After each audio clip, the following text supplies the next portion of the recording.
Doctors have come from distant cities just to see me, stand over my bed disbelieving what they're seeing. They say I must be one of the wonders of God's own creation, and as far as they can see, they can offer no explanation.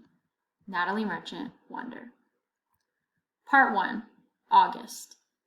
Fate smiled and destiny laughed as she came to my cradle. Natalie Merchant, Wonder. Ordinary. I know I'm not an ordinary 10-year-old kid.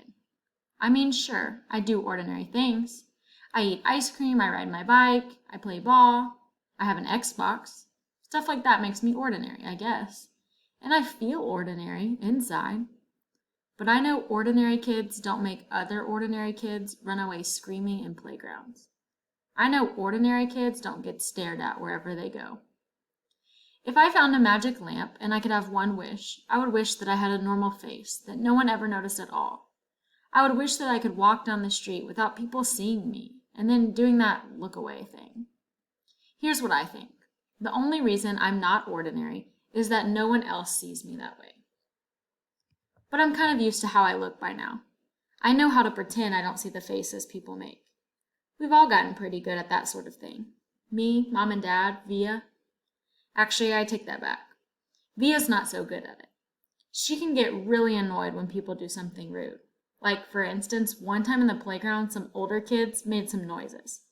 I don't even know what the noises were exactly because I didn't hear them myself, but Via heard and she just started yelling at the kids.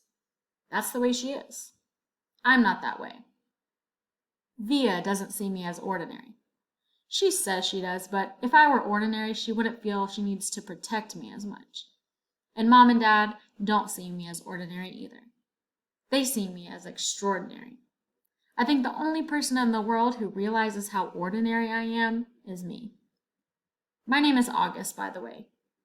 I won't describe what I look like. Whatever you're thinking, it's probably worse.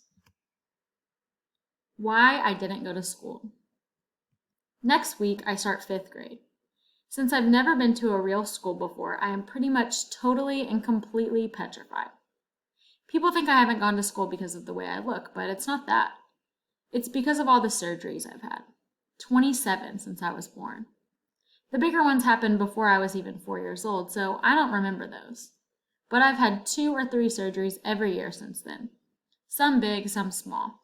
And because I'm little for my age, and I have some other medical mysteries that doctors never really figured out, I used to get sick a lot. That's when my parents decided it was better if I didn't go to school. I'm much stronger now, though. The last surgery I had was 8 months ago, and I probably won't have to have any more for another couple of years. Mom homeschools me. She used to be a children's book illustrator. She draws really great fairies and mermaids. Her boy stuff isn't so hot, though. She once tried to draw me a Darth Vader, but it ended up looking like some weird mushroom-shaped robot. I haven't seen her drawing anything in a long time. I think she's too busy taking care of me and Via. I can't say I always wanted to go to school because that wouldn't be exactly true. What I wanted was to go to school, but only if I could be like every other kid going to school. Have lots of friends and hang out after school and stuff like that. I have a few really good friends now. Christopher is my best friend, followed by Zachary and Alex. We've known each other since we were babies. And since they've always known me the way I am, they're used to me. When we were little, we used to have play dates all the time. But then Christopher moved to Bridgeport in Connecticut. That's more than an hour away from where I live in North River Heights, which is at the tip top of Manhattan. And Zachary and Alex started going to school. It's funny. Even though Christopher's the one who moved far away, I still see him more than I see Zachary and Alex. They have all these new friends now. If we bump into each other in the street, they're so nice to me, though. They always say hello. I have other friends too, but not as good as Christopher and Zach and Alex were. For instance, Zach and Alex always invited me to their birthday parties when we were little, but Joel and Eamon and Gabe never did. Emma invited me once, but I haven't seen her in a long time. And of course, I always go to Christopher's birthday. Maybe I'm making too big a deal about birthday parties.